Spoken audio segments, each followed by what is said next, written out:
Have you ever stopped to think about how big God is? Let's take a look. Here are a few blades of grass. They're small to us, right? But if you were a bug, they'd probably look pretty tall. Now look at this field.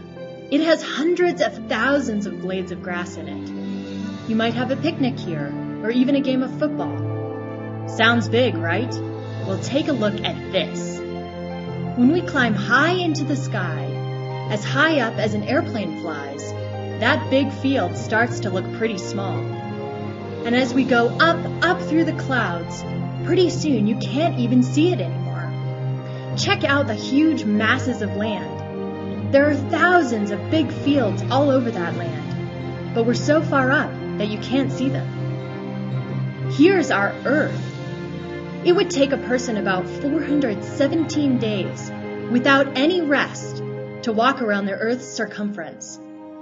There are almost 7 billion people living on our planet. But the Earth looks small from way up here, doesn't it? Kind of like a beach ball. Do you think that shows how big God is? Just wait. Here's the Earth again. But now we're flying far, far away from the Earth, past our moon. As all the planets go whizzing by, we're so far away now that you can't even see the big planet we live on anymore. Now do you think you understand how big God is? Try again. Our planet Earth is actually one of many planets inside a galaxy called the Milky Way. The Milky Way contains between 200 and 400 billion stars. It's such a big galaxy that no astronaut would be able to live long enough to reach the edge, even in our fanciest spaceships. But wait, there's more. Are you ready? Our Milky Way is just one of many galaxies, each containing thousands upon thousands of stars and planets. Can you even picture how big the universe is? Probably not. Our brains just can't wrap around something that huge. Here's the most amazing part. God created all of this, and He's bigger than all of His big creation. His wisdom and creativity go far beyond anything we can even imagine.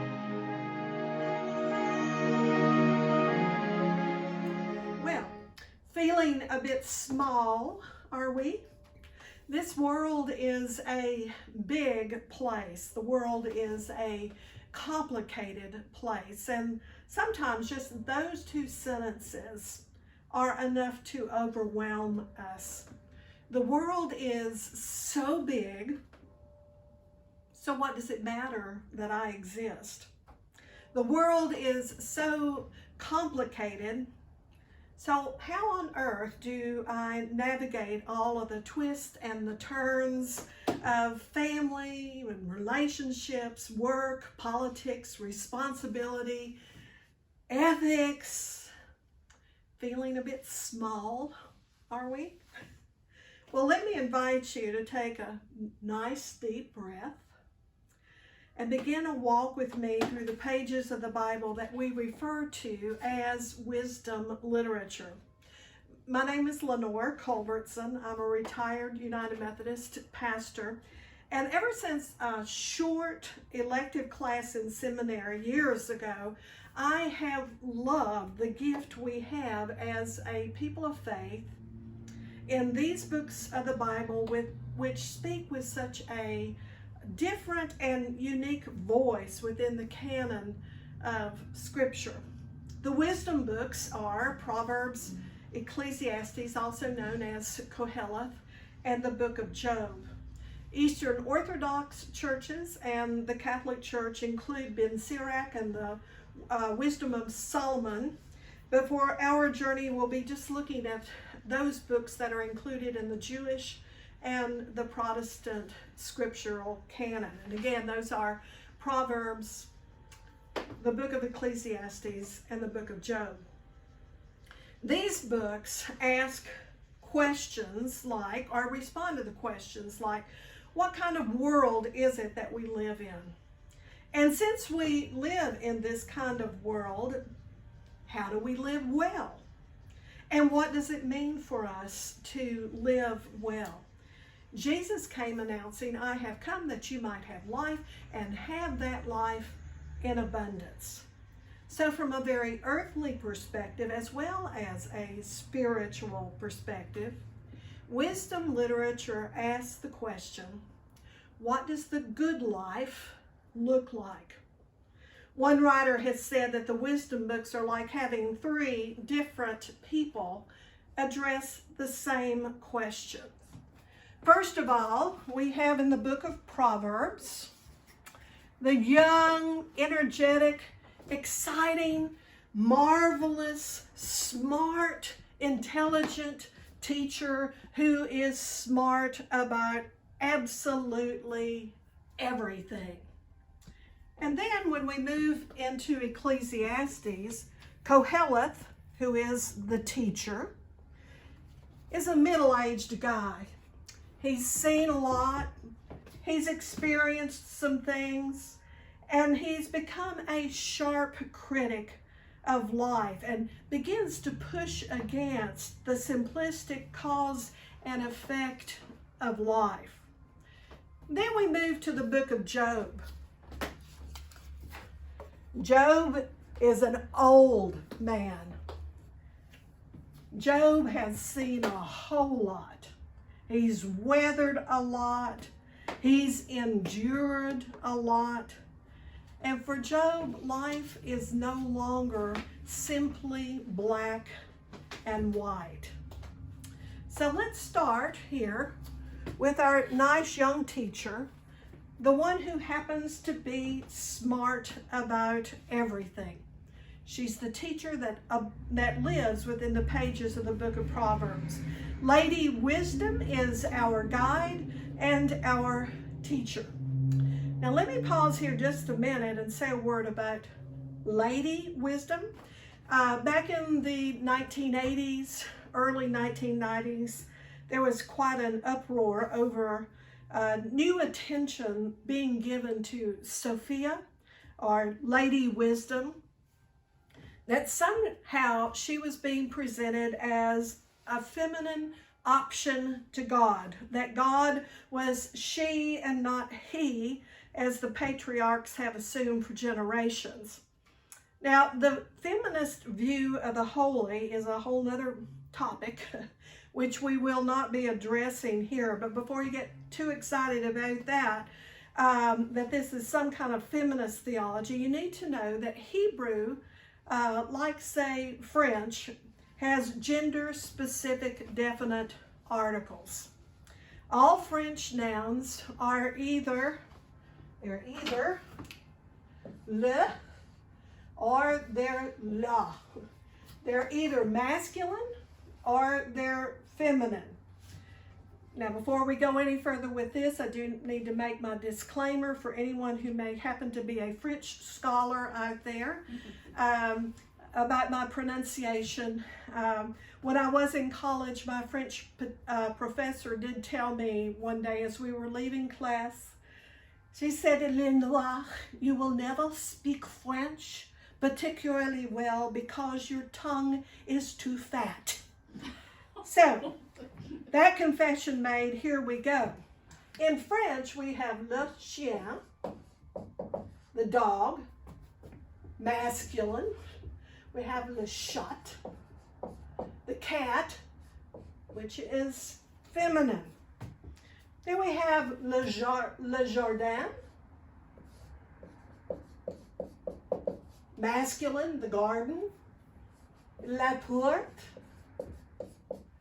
feminine, the door. Okay, I don't know about you, but it seems to me that not all dogs are masculine. All cats are not feminine, because there seem to be a whole lot of puppies and kittens out there in the world, and I don't know exactly what would make a garden masculine nor a door feminine.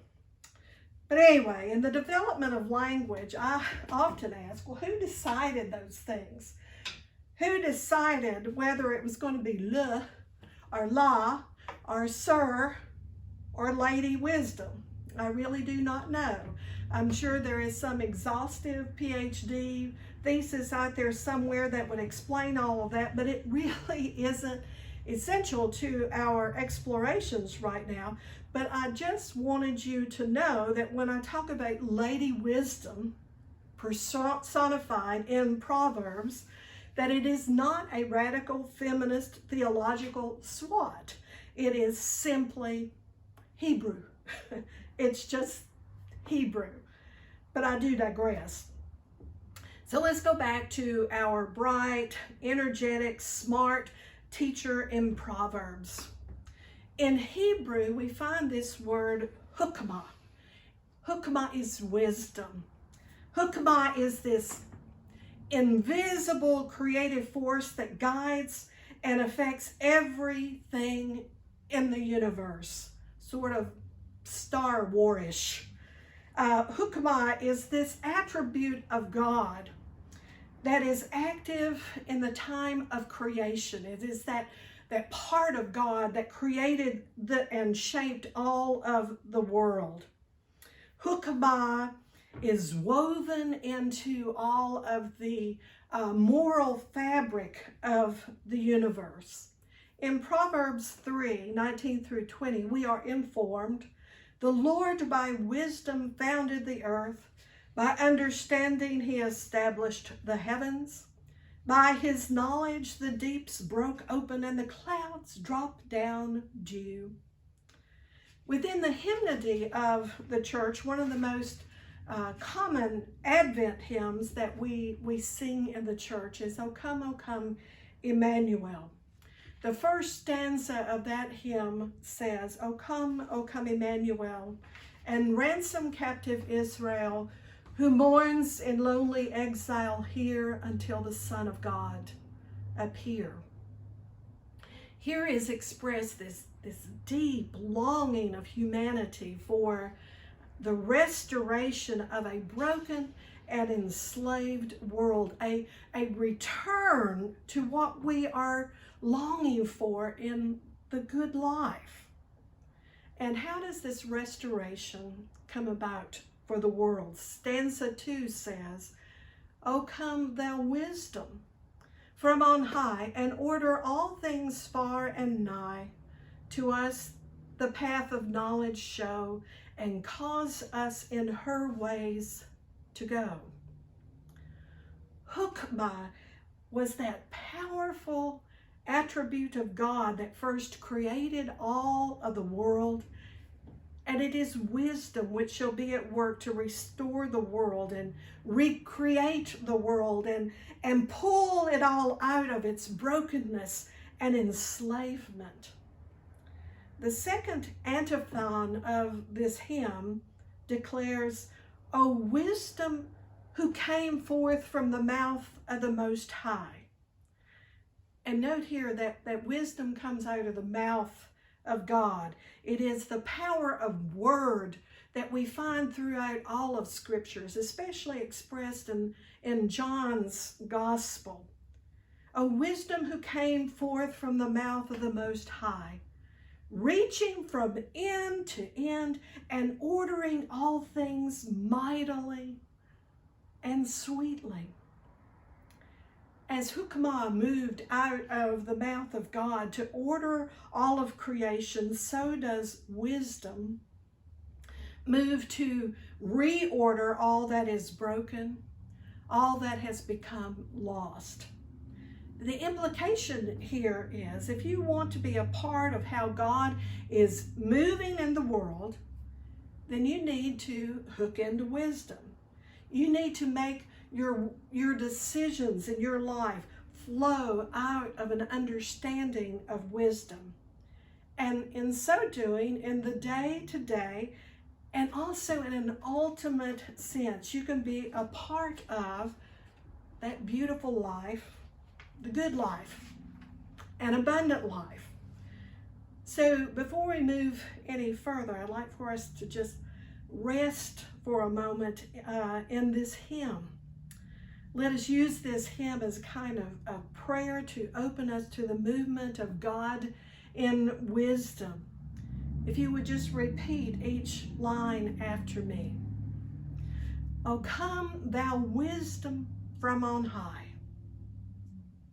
Come, thou wisdom from on high. And order all things far and nigh. And order all things far and nigh. To us the path of knowledge show. To us the path of knowledge show. And cause us in her ways to go. And cause us in her ways to go. Amen. Amen. Now, if Proverbs is offering insight into the order of our lives as a part of God's orderly universe, you might think that the structure of this book might be somewhat complex, but quite the opposite is true. It is pretty straightforward in its the way it folds out for us. Chapters 1 through 9 are subtitled Proverbs of Solomon, David's son, King of Israel. In other words, these are things that Solomon wrote and said, this is stuff my daddy taught me. Then chapter 10 through 22 are the Proverbs of Solomon.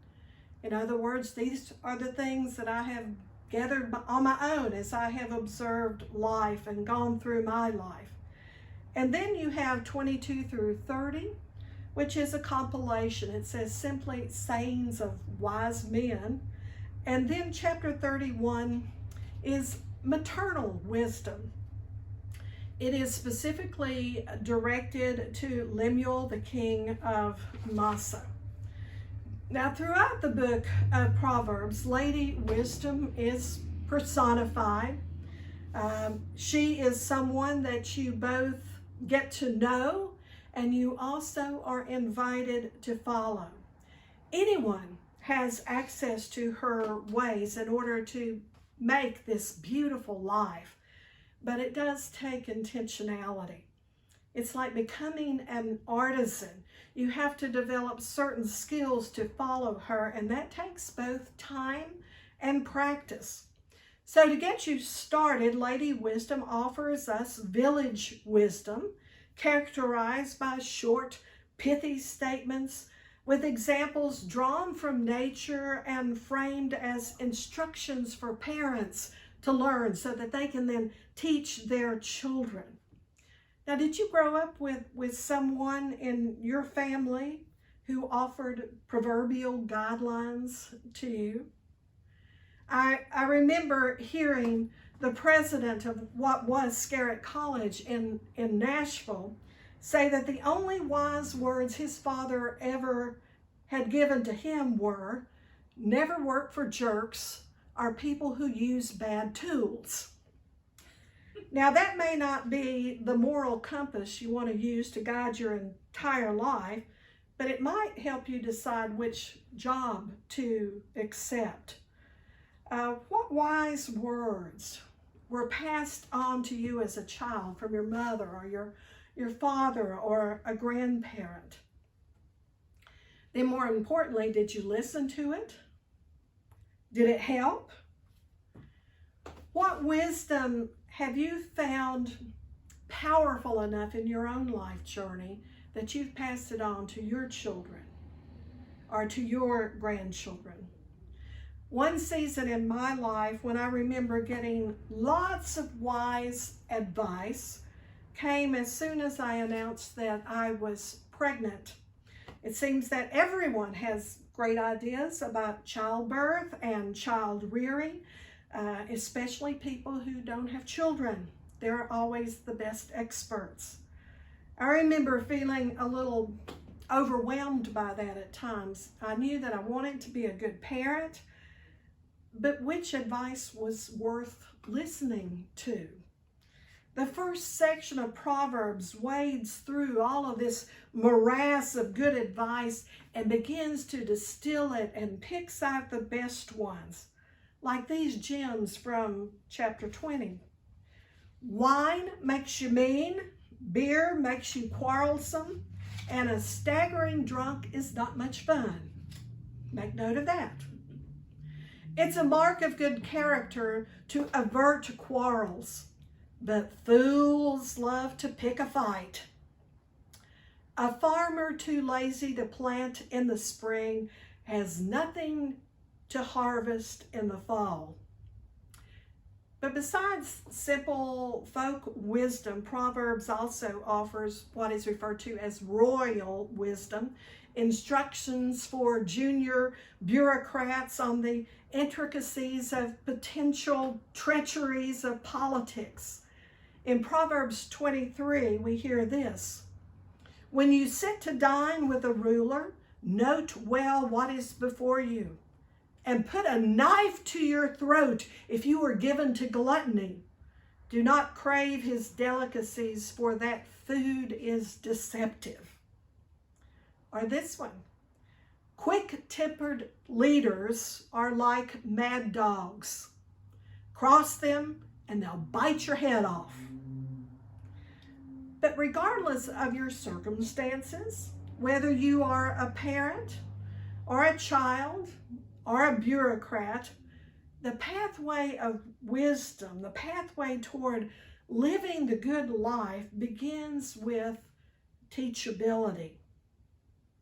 Proverbs 9:10 tells us the beginning of wisdom is to fear the Lord, and accordingly the Holy One is understanding. Or as another translation puts it, acknowledgement of the Lord is insight. I'm sure that most of you know that fear of the Lord does not mean that you have to go around being afraid of God. But fear of the Lord implies that you do have a healthy respect for God. You understand that God is God, and I am not, you are not, and you realize that God sees more and God understands more than I will ever be able to see or ever be able to understand.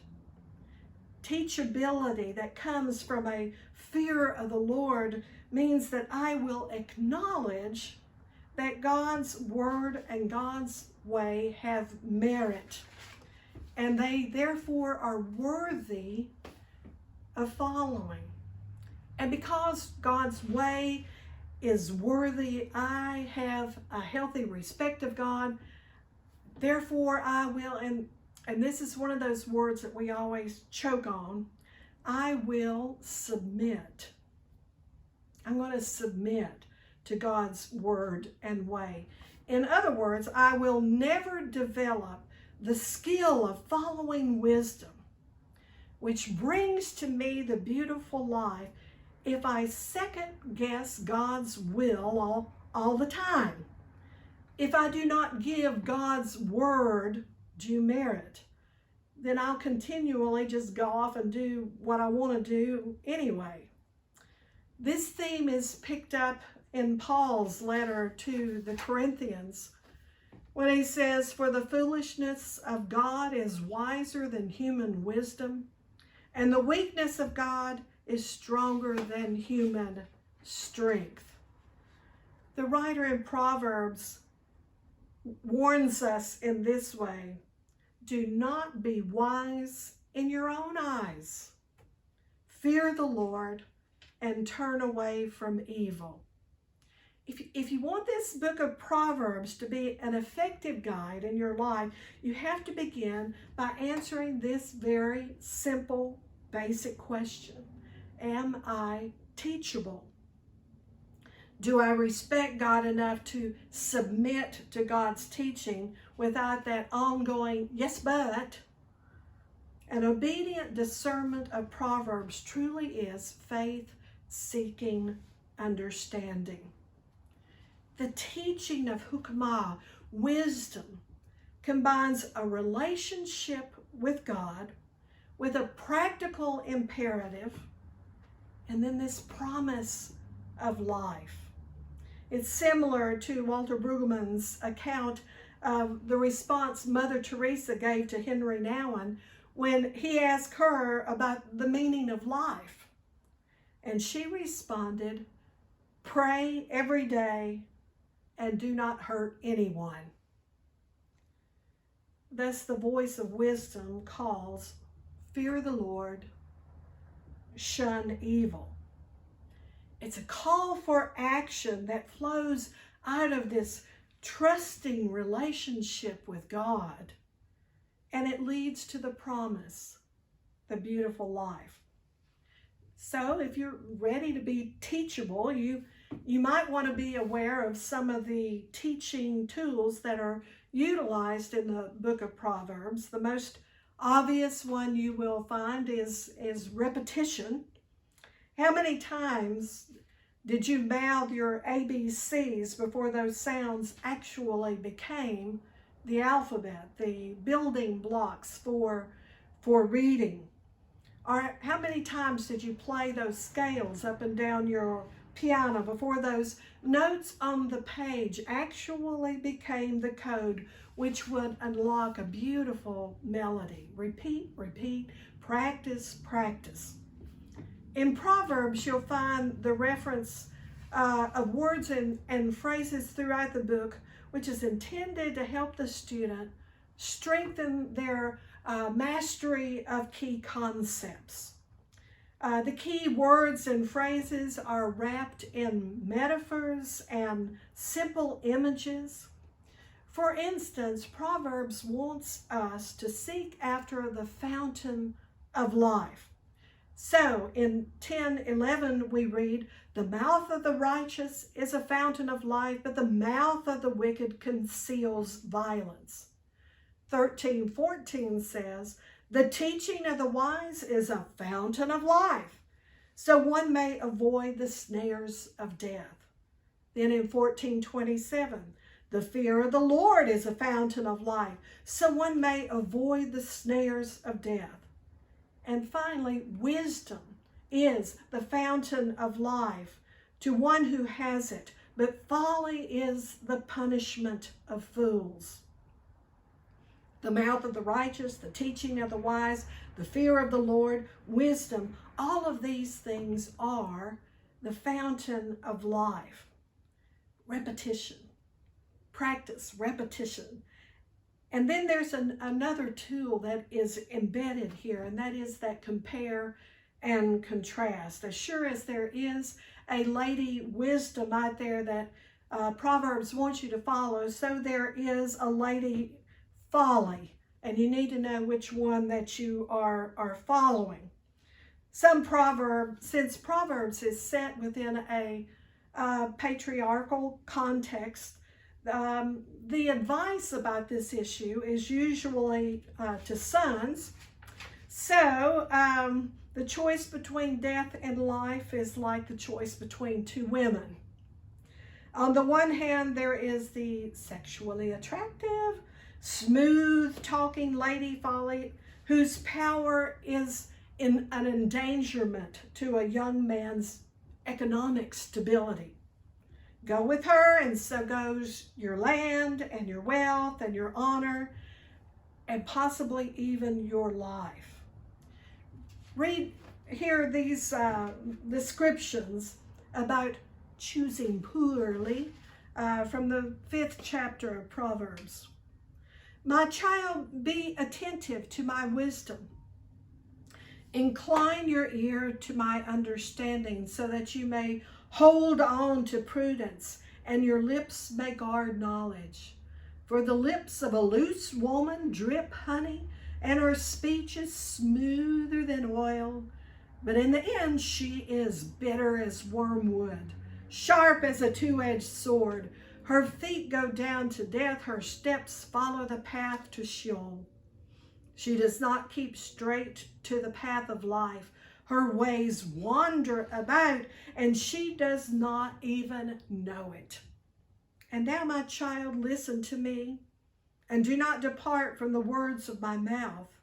Keep your way far from her, and do not go near the door of her house, or you will give your honor to others and your years to the merciless. And strangers will take their fill of your wealth, and your labors will go to the house of the alien. And at the end of your life, you will groan when your flesh and body are consumed, and you say, oh, how I hated discipline, and my heart despised reproof. I did not listen to the voice of my teacher, or incline my ear to my instructor. Now I am at the point of utter ruin in the public assembly. Lady Wisdom, on the other hand, will ensure to this young man prosperity. She offers the abundant life. She offers the secure life. This is true because the ordering of the world by the Creator makes certain behaviors productive for the good life, and other behaviors are productive of death. Lady Wisdom says in Proverbs 8, "And now, my children, listen to me. Happy are those who keep my ways. Hear instruction and be wise, and do not neglect it. Happy is the one who listens to me, watching daily at my gates, waiting beside my doors. For whoever finds me finds life and obtains favor from the Lord. But those who miss me injure themselves. All who hate me love death." My children, listen. If the beginning of wisdom is fear of the Lord, then the pathway toward wisdom leads to listening. If we are listening to wisdom, filling ourselves up with wisdom, then what comes out of us will be wisdom. The words, mouth, lips, tongue, speech frequently appear in Proverbs because what comes out of our mouth or doesn't come out of our mouth affects in powerful ways the trajectory of our life. Proverbs 12, "Whoever speaks the truth gives honest evidence, but a false witness utters deceit. There is one whose rash words are like sword thrust, but the tongue of the wise brings healing. Truthful lips endure forever, but a lying tongue is but for a moment." Now, despite the little ditty that I think probably all of us grew up with, you all know it, "Sticks and stones may break my bones, but words can never hurt me." We know that's a lie, right? It is not the truth. Consider for a moment just how powerful words can be. Words can hurt, or words can heal.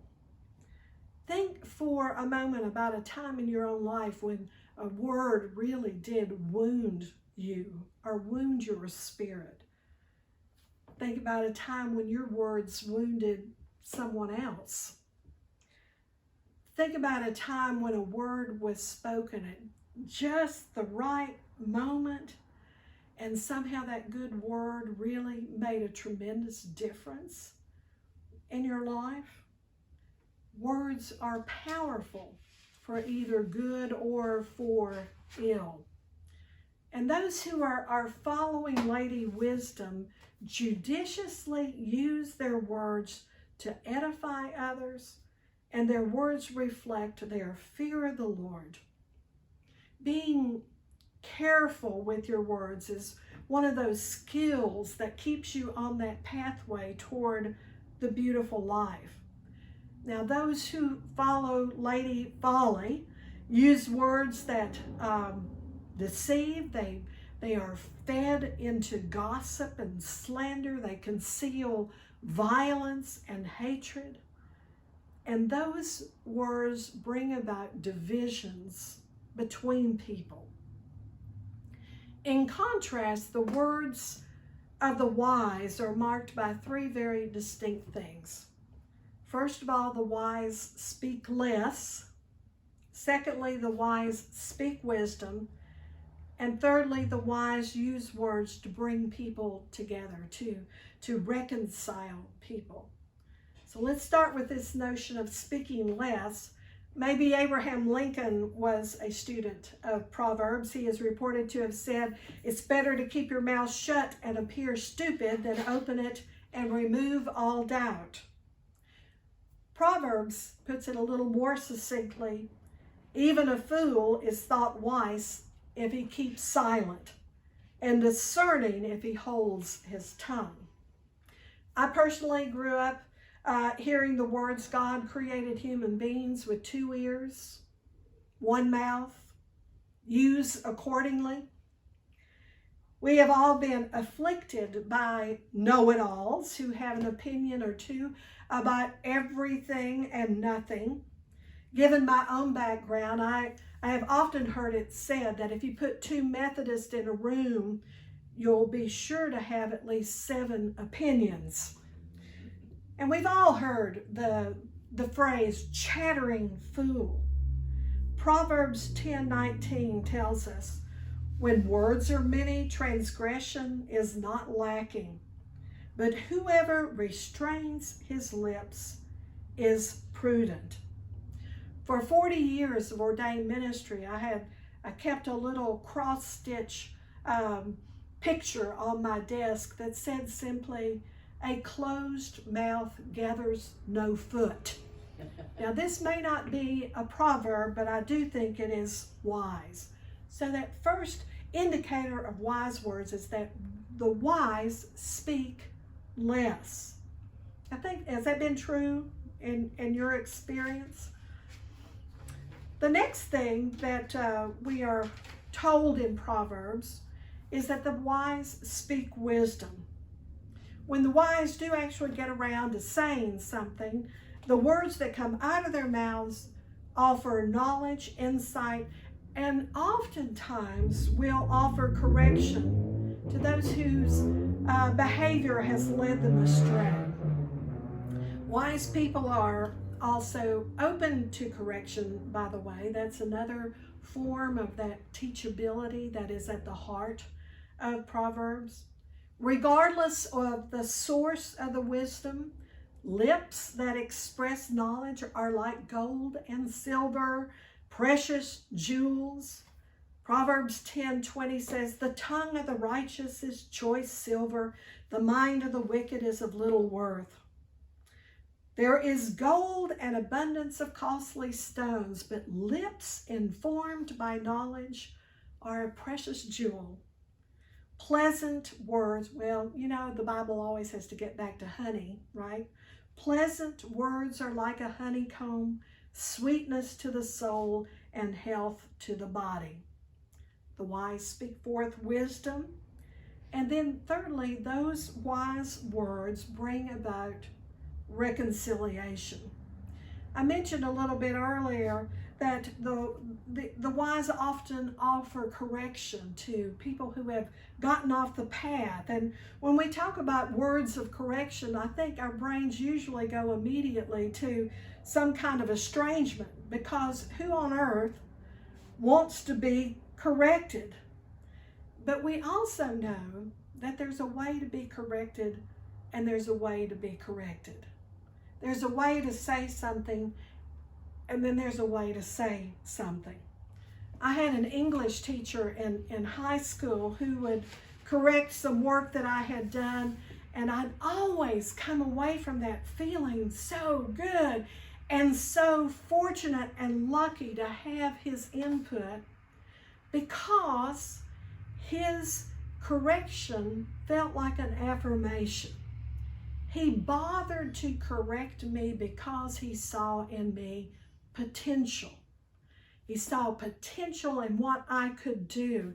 And his words always made me want to do more. His words always made me want to try harder. Did you ever have someone in your life like that? They tend to be rare birds, but oh, how wonderful they are.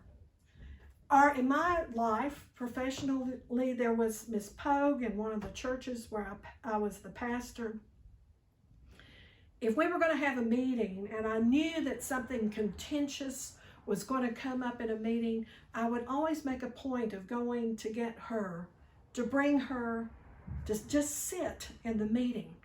because she was one of those people that was just so kind and so good and so gentle that just her presence made people act better. They were better human beings just because they were around her. And if she ever did speak, well, suffice it to say that usually was the last word, because it was a good word. You have probably heard the proverb, a soft answer turns away wrath, but a harsh word stirs up anger. This one isn't as frequently quoted, but it's just as true. For lack of wood, the fire goes out, and where there is no whisperer, quarreling ceases. I think one of the best examples of this ability to correct in a way that is powerful is found in the Old Testament. When the prophet Nathan confronts King David after he has arranged for Uriah to conveniently be killed in battle so that he can have access to his wife Bathsheba. Nathan, hear this story from 2 Samuel. The Lord sent Nathan to David. When he came to him, he said, there were 2 men in a certain town, one rich and the other poor. The rich man had a very large number of sheep and cattle, but the poor man had nothing except one little ewe lamb that he had bought. He raised it, and it grew up with him and his children. It shared his food, drank from his cup, and even slept in his arms. It was like a daughter to him. Now a traveler came to the rich man, but the rich man refrained from taking one of his own sheep or cattle to prepare a meal for the traveler who had come to him. Instead, he stole the ewe lamb that belonged to the poor man and prepared it for the one who had come to him. David burned with anger against the man and said to Nathan, as surely as the Lord lives, the man who did this must die. He must pay for the lamb 4 times over, because he did such a thing and had no pity.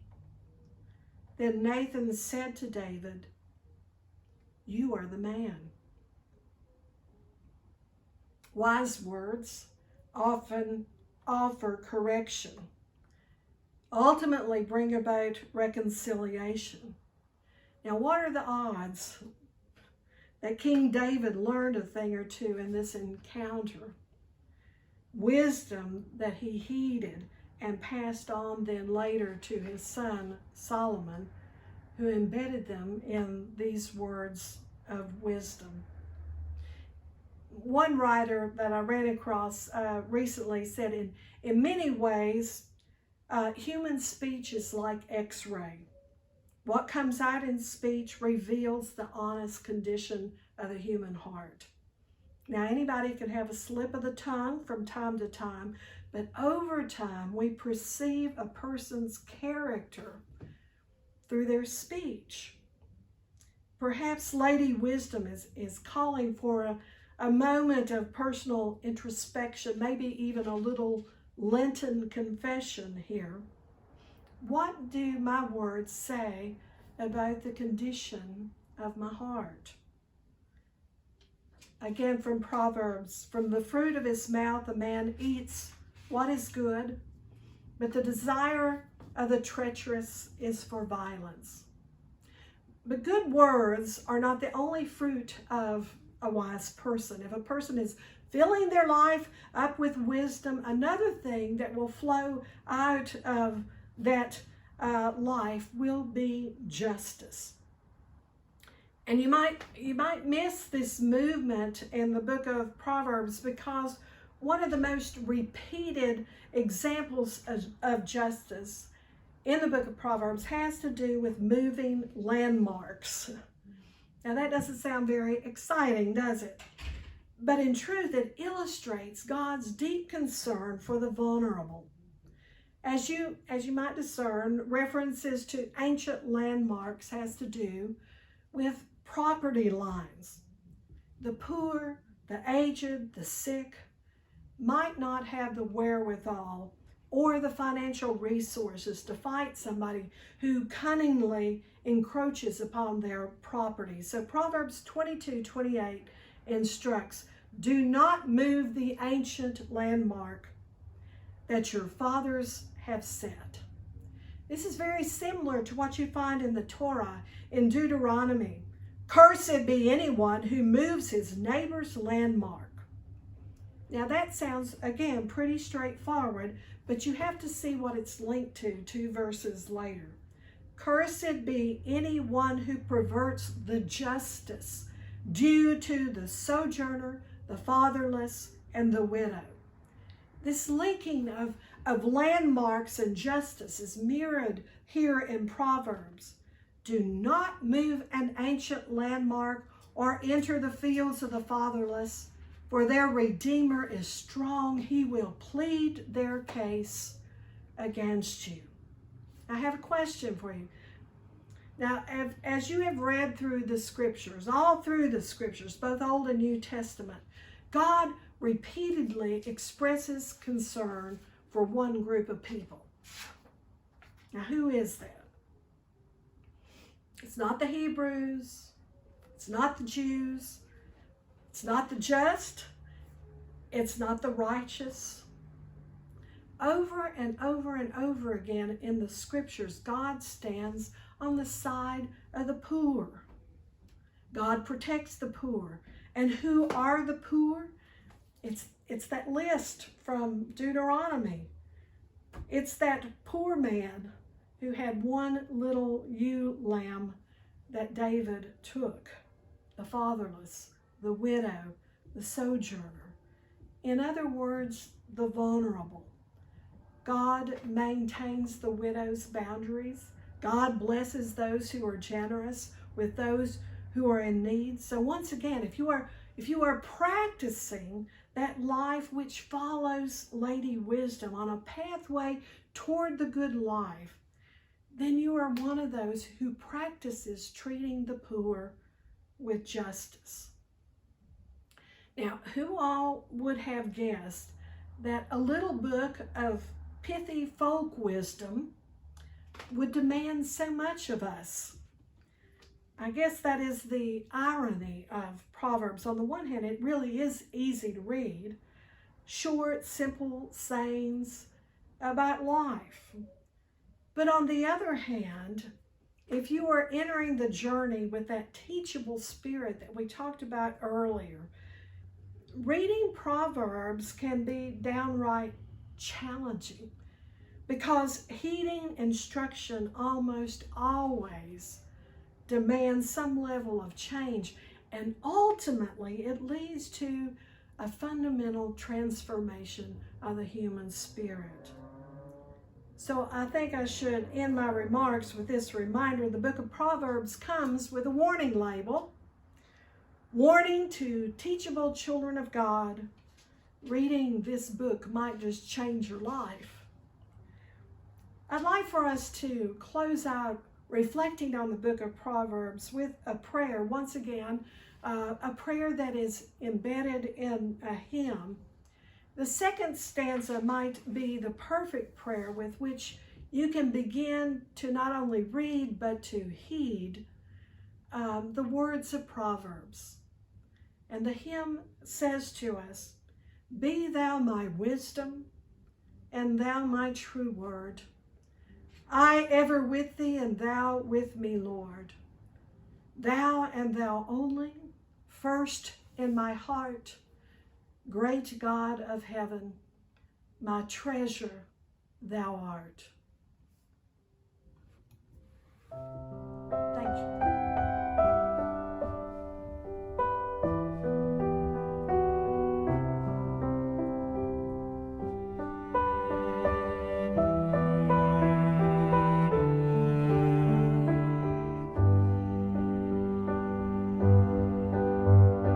Be thou my vision, O Lord of my